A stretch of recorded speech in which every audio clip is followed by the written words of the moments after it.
Hi friends, welcome to lock creations. వైజాగ్లో కనక మహాలక్ష్మి అమ్మవారి ఆలయం, ఆ ఆలయ విశిష్టత గురించి తెలుసుకుందాము. వైజాగ్లో బురుజపేటలో ఈ ఆలయం ఉందండి. ఇక్కడ వైజాగ్లో ప్రజలే కాకుండా చుట్టుపక్కల ప్రాంతాల వాళ్ళందరూ కూడా ఈ అమ్మవారిని బాగా కొలుస్తారు. కనక మహాలక్ష్మి అమ్మవారు అంటే కోరిన కోరికలు తీర్చే చెల్లని తల్లి. అక్కడ వైజాగ్ వాస్తువులే కాకుండా ఆ పక్క చుట్టుపక్కల ఊర్లో ఎవరైనా ఇళ్లలోకి చీరలు, నగలు, లేదంటే చిన్న పిల్లవాడు పుట్టిన 21 రోజుల తర్వాత పిల్లవాడిని ఆ అమ్మవారికి చూపించి తీసుకువెళ్తారు. ఈ అమ్మవారికి గోపురం ఉండదు, పూజారి ఉండడు, అలాగే అమ్మవారికి వెడమ చేయి కూడా ఉండదు. అమ్మవారికి గోపురం ఎన్నిసార్లు కట్టాలని చూసినా ఏదో ఒక ఆటంకం వచ్చేది. అమ్మవారికి గోపురం కట్టడం ఇష్టం లేదు అని భావించి గోపురానికి బదులుగా తాటాకులతో కప్పి ఇప్పటికప్పుడు మారుస్తూ ఉంటారు. మనం ఏ గుడికి వెళ్ళినా పంతులు గారు పూజ చేస్తుంటారు కదా, కానీ కనక మహాలక్ష్మి అమ్మవారి గుడిలో ప్రతిరోజు మనమే మన చేతులతో పాలు, పెరుగు, పూలు, నెయ్యి, పంచదారతో అభిషేకం చేసుకోవచ్చు. ఇక్కడ అమ్మవారికి వెడమ చేయి ఉండదండి. దీనికి ఎన్నో కథలు ప్రచారంలో ఉన్నాయి. ఒక్కొక్కరు ఒక్కొక్క రకంగా చెప్తారు. ఎవరు ఎన్ని చెప్పినా చివరికి అమ్మవారు బావి నుండి స్వయంగా వెలిశారు అని చెబుతారు. ఇందులో కొంతమంది చెప్పే కథ ఏంటి అంటే, పూర్వం విశాఖ నగరాన్ని పాలించే రాజులు ఈ అమ్మవారిని వైశాఖేశ్వరి అని పేరుతో పిలుచుకునేవాళ్ళు, అలాగే అమ్మవారిని కొలుచుకునేవాళ్ళు. ఒకనాడు శత్రుదేశపు రాజులు మన దేశానికి దండయాత్రకి వస్తూ మన దేశంలో ఉన్న ఆలయాలను, అదేవిధంగా విగ్రహాలను కూడా ధ్వంసం చేస్తూ ఉండేవాళ్ళు.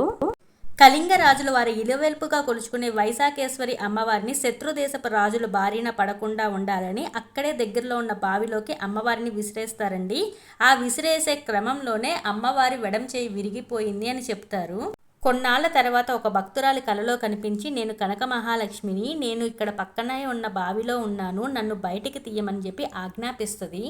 అమ్మవారి ఆజ్ఞ ప్రకారము ఆ బావి దగ్గరికి వెళ్ళి చూడగా బావి నుండి దివ్య కాంతులు కనపడుతూ ఉంటాయి. ఆ భక్తురాలు ఇది కల కాదు, నిజమే అని భావించి అక్కడ ఉన్న స్థానికులందరినీ కూడా పిలుస్తుంది.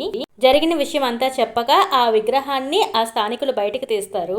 బావి నుండి బయటికి తీసి అమ్మవారిని బావి పక్కనే ప్రతిష్ఠిస్తారు. 1912లో ఈ సంఘటన జరిగిందని చెప్తారండి.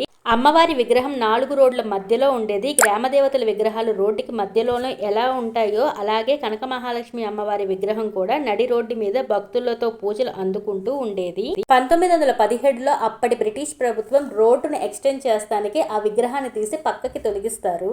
అమ్మవారి విగ్రహం పక్కన పెట్టగానే ఆ ప్రాంతమంతా ప్లేగు వ్యాధి వ్యాపించింది. ఆ వ్యాధి బారిన పడి చాలా మంది చనిపోయారని చెప్తారు. ఊరిలో స్థానికులందరూ కలిసి అమ్మవారి విగ్రహం పక్కకి పెట్టడం వలనే ఈ వ్యాధి అందరికీ వ్యాపించిందని భావించి మళ్ళీ విగ్రహాన్ని యథాస్థానంలోనే ప్రతిష్ఠిస్తారు. దానితో ప్లేగు వ్యాధి తగ్గిందని, అందరూ చిన్నగా కోలుకున్నారని, ఇదంతా కూడా అమ్మవారి అనుగ్రహం వల్లే ఇలా జరిగిందని చెప్పుకుంటారు. అమ్మవారిని బావి నుండి మార్గశిర మాసంలో తీసి ప్రతిష్ఠించారు కాబట్టి ప్రతి సంవత్సరం కూడా మార్గశిర మాసంలో అమ్మవారికి ప్రత్యేక పూజలు ఉంటాయి. మార్గశిర మాసంలో అంతా కూడా భక్తులు వారి యొక్క మొక్కులు తీర్చుకుంటానికి వస్తారు. దాదాపు 1,00,000 మందికి దాకా ఆ రోజు భోజనాలు పెడతారండి. ఇక్కడ చాలా మంది వాళ్ళ పిల్లలకి కనక మహాలక్ష్మి ఆ అమ్మవారి పేరు వచ్చేలాగా పేరు పెట్టుకుంటారు. వైజాగ్లో ఈ టెంపుల్ చాలా ఫేమస్ అండి.